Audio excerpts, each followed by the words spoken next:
All right, Brian. So I was talking about, or we were talking about, I should say, this idea for this episode. And I thought, you know what? Let's talk about kindness and how kindness is actually a currency you can use. I think it's a timely topic, and it's actually a timeless topic. And these days, especially, it seems to be running short.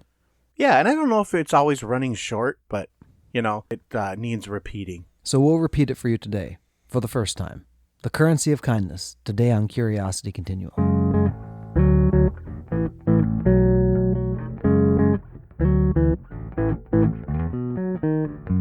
Hey, everybody, this is Josh. And this is Brian. Thank you for joining us today on Curiosity Continuum. If you're tuning in for the first time, Curiosity Continuum is a podcast and movement started by two lifelong friends who want to spark your curiosity, help you integrate that information, and enhance your everyday contextual awareness in a constantly changing world by sharing conversations with you that explore, examine, and reframe common practical topics.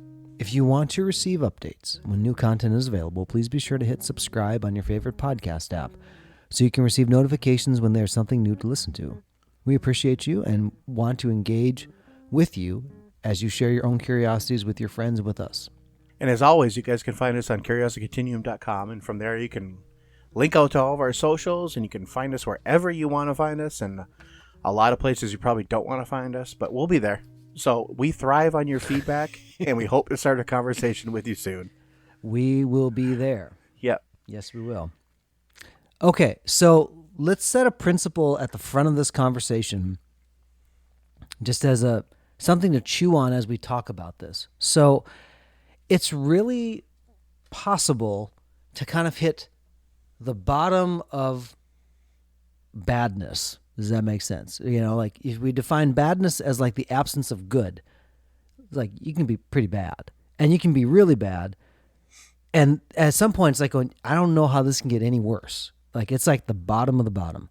But when you start talking about good things, you start talking about being kind, it's like, oh my gosh, like I thought this was so kind, and then it went to the next level, and then it went to the next level. Right. And there's like an unending supply of where goodness can go. There's not actually a cap on it. No, there's not. And, this always reminds me of, when we're talking about the currency of kindness today, we're going to call it something flashy. But really, I mean, when I was a kid growing up, like my grandma, I remember like one time we were talking about how we hated something. And she said, Josh, she goes, you shouldn't really hate anything. And I go, what do you mean? She goes, say you strongly dislike, because hate's a super strong word. But kindness is also a strong word. And it's something we don't really hear much about today.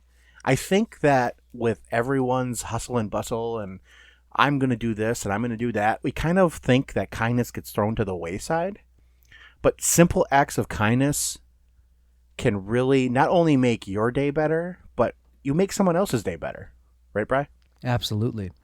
When we think about what that actually entails, so you say, well, yeah, everybody knows how to be kind. They actually don't. No. And they don't. Kindness doesn't mean that you are just taking it on the chin. Exactly. There's a great quote. I don't know if it was Al Capone that said it. We'll attribute it to Al Capone. He's not here to say, no, I didn't say that. So he is obviously a pretty nefarious individual. This may seem a little bit ironic that he said this, but if Al Capone said, don't mistake my kindness for weakness, there's strength that's undergirding it. Sometimes when you're kind, people say, oh, well, you're just taking it on the chin.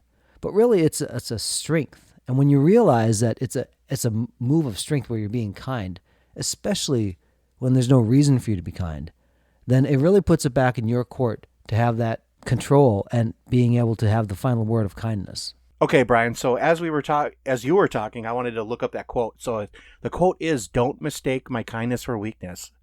I am kind to everyone, but when someone is unkind to me, weak is not what you're going to remember about me." And that was Al Capone actually did say that. Okay, there you go. So, I mean, it is a good quote. I like to say that kind of like similar thing. I like to say, don't take advantage of my good nature. What I mean by that is because I'm a likable person, and I do like everyone, and I'm kind to everyone I meet, until you give me a reason not to be kind to you. And I'm not saying I'm going to be like a jerk to you.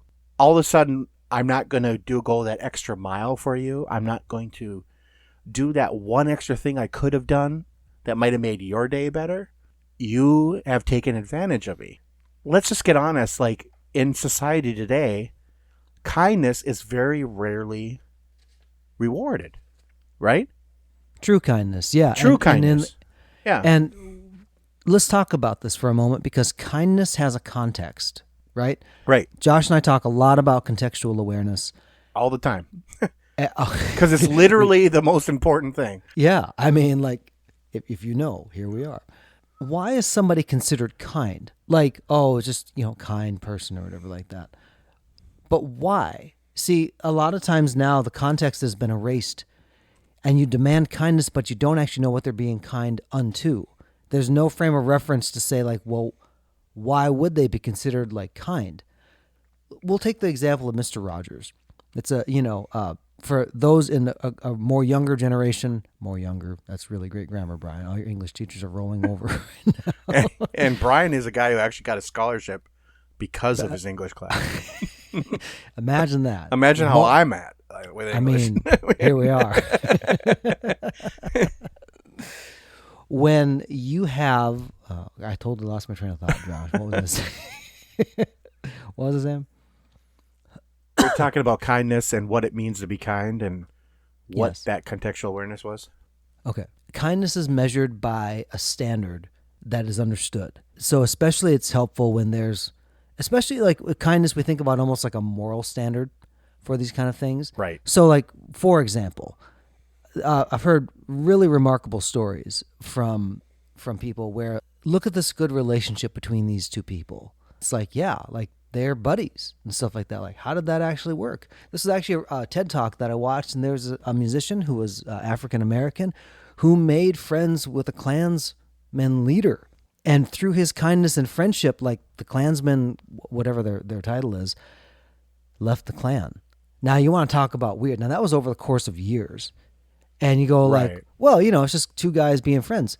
No, this black man went to the rallies, and the Klan's leader actually like invited him and said, like, yeah, that's my friend, while he's leading now that's a strange dynamic, and it's a really interesting TED Talk to listen to. But like, who showed the kindness leadingly? It was this black musician that went to him. What he also showed is a willingness to understand something from someone else's point of view, which kindness Yes. is really about empathy as well, right? If you say somebody's kind, when I'm trying to talk to somebody or not even be nice to somebody, just talk to them, I always try to think like their point of view, like what did they think?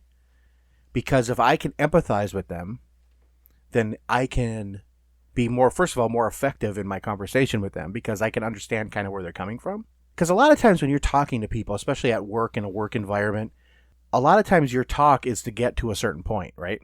I mean, at a certain point, like it's either let's do the project, or let's figure this out, or you're trying to figure out what they think so that you can move on together in this project. So if you can empathize with them and get that idea from them, and then you can make them realize it, all of a sudden you're being more empathetic, you're being kind, because you're like, I get what you're getting at, but this is not what we need to do right now. This is how we need to move forward. Yeah, actually, kindness will recognize human dignity, even if you might say, well, that person doesn't deserve human dignity, which that's another conversation. But but when you lead with that, you go, okay, I'm recognizing the fact that I don't necessarily assume to know where you've came from, baggage you may be carrying in your mind, your circumstances, all those kind of things. And you might have even violated something that is so anathema to me. I'm still going to show you kindness because I recognize your worth, and I want this to work. Again, wanting to win the person and not the argument in every single case. Right. Kindness loses value when it's demanded.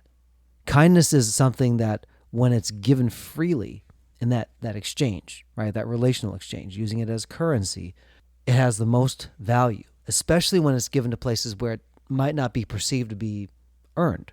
That's kind of the power of that. Right. And I mean, I think some of the, not best, but some of the most intrinsic things that you can remember or learn about somebody is when they valued you more than the project or value you more than, something like materialistic, right, Brian?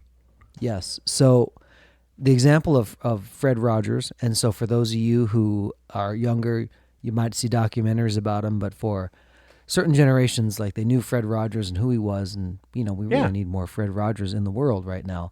He was very kind, and he was very people-centric, and he loved people very well of all different backgrounds and races and things. It made him so endearing, to people. And he had a way about him. And it was really interesting to read an article about somebody who followed him one day where he was very deliberate about everything that he did. Even if Mr. Rogers, we need to go get to this appointment. He goes, I'm going over here. I want to go talk to this person. And they said he was always very kind about it, but Fred Rogers was not somebody you really said no to. He was very kind about getting you to yes, but it wasn't like he didn't have an opinion. He had very strong opinions. Yeah. He felt things very much so, but couched it in kindness and how he approached people. And it was remarkable, the things that he motivated people to do. How in the world did you get that done? Especially when he had an agenda. Now, sometimes his agenda was just to love on people. But sometimes if you're running late to something, his agenda would overrule somebody else's agenda. But he never did it in a mean, condescending sort of way. Yeah, and never mean-spirited. And I think people see through that extremely fast. If you're just trying to do something to get them to do something, they see that. And they're like, oh, you're just trying to get me to do the thing. But if you're genuinely kind to them, it's a practice thing. Believe you me, not everyone is just born being kind to people. And I don't think that people are born hating by any means. But this is not about hate. This is just about kindness. It's a totally different thing. Okay, Josh, let's focus this a little bit. Yeah. So not even, let's make sure that when you define kindness, Yeah. I'm laughing as I say this. It's true, though. We need to define it. Yep. But kind for you doesn't mean that you're not an a-hole to somebody else, because the kindness has to be understood. It's well, I was real kind. It's yeah, you're right, you were kind. I mean, I've said that before. Look, I'm not a perfect husband by any means. When I said I was kind to you, wife, it was there ain't no way. It wasn't perceived that way. You have to understand how your kindness is relayed and understood by somebody else. Because if they don't understand it, it's not going to mean anything.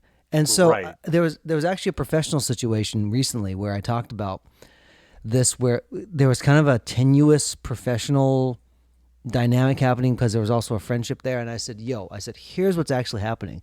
You're a good-intentioned person with another good-intentioned person who's giving and giving and giving and giving and giving and giving and giving without ever the understanding by the other person that you've given.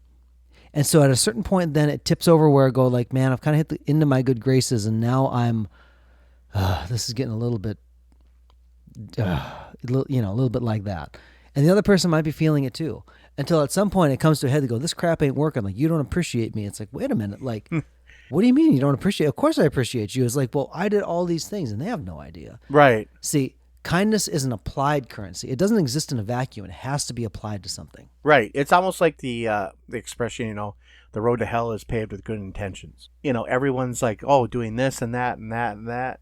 But if no one knows, or if nothing happens. Yeah. Right? For sure. How have you, and that's the question, how have I been kind? When did I think it was kind? When it totally was missed.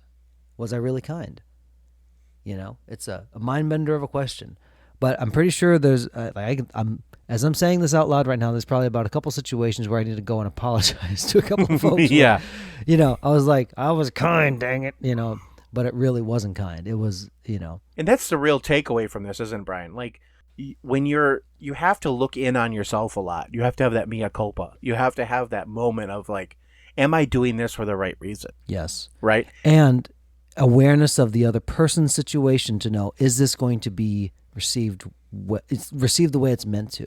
Yeah. It doesn't mean that you have to take it on yourself to make sure they get it exactly, but enough wherewithal to go, yeah, this person won't understand this right now. I need to maybe hold, or something where it's they're going to really understand this.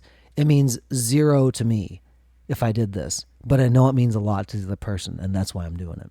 Yeah, and that's the kind of takeaway from this episode.